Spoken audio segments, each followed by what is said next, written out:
So for today's video is magme-makeup nga tayo at ito lang yung mga gagamitin natin. Dahil nga wala akong front cam, gumamit ako ng salamin para naman makita ko ang sarili ko.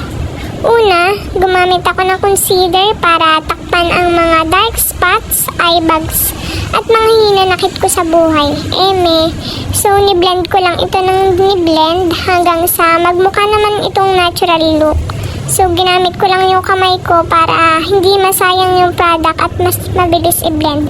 So, kitang-kita naman natin na may changes na at ang lakas maka-fresh.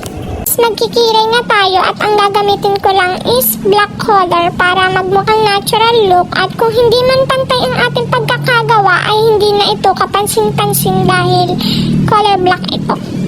Pangatlo is contour pero hindi tayo magkukontour ngayon ng face. Sa nose line lang dahil napakahalaga nito sa akin dahil it makes me feel confident every time na feeling ko maganda yung ilong ko. So ayun nga, ni-blend ko lang siya ng maayos para hindi halatang may nilagay ako sa ilong ko. Ayos lang gamitin mo yung kamay mo, mas mabilis nga yun. O diba ang lakas makaganda pag maganda yung ilong mo. So pang-apat is magbablush na tayo ng mabilisan lang kaya hindi blush lang yung ginamit ko.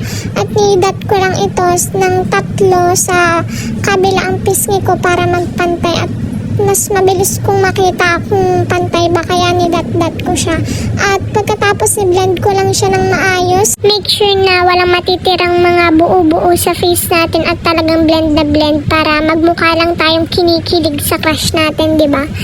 So, ayan, malapit na matapos at blend. Finish na, pack, ganun. So, yun na din ang ginamit kong panlagay sa aking eyeshadow para mabilisan ng makeup natin.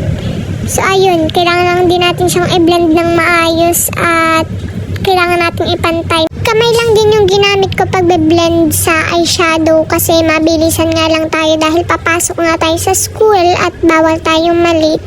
At ayan, ang ganda ng ating eyeshadow. Basta ang mahalaga lang dito is ma-blend na maayos. Panglima nga ay itong face powder at maglalagay tayo nito sa mukha natin para hindi naman oily yung face natin sa buong maghapon sa school.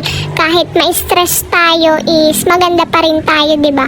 So, ang lakas ng maka-fresh kahit hindi ko pa siya napipis-pis. Kitang-kita naman natin yung nagagawa niyang effect sa face ko at naglagay na nga muna ako ng lip tint bago ko pispisin yun dahil para mas dumikit siya sa face ko.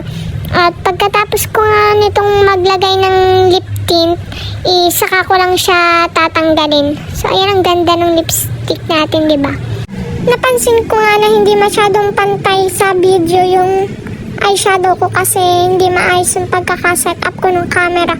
So anyways, naglagay din ako ng brow soap dahil may oras pa naman akong konting oras na lang bago ako malate. So ayun nga, naglagay ako para magmukha namang Andrea Brillantes look yung kilay natin. At saka kung stress man tayo sa mga pinapagawa ni sir at ni ma'am, hindi tayo halata dahil napakaganda ng kilay natin. So ayun nga, ni-blend ko lang siya ng ni-blend. So, ayan na, tapos na. Yun na nga yun guys, tapos na tayo. Kailangan na lang nating tanggalin yung ating nilagay na face powder kanina. At ayan na nga, sobrang fresh ng look natin dahil dun sa nilagay nating face powder. At ayan na, tsaran, ang ganda-ganda, diba?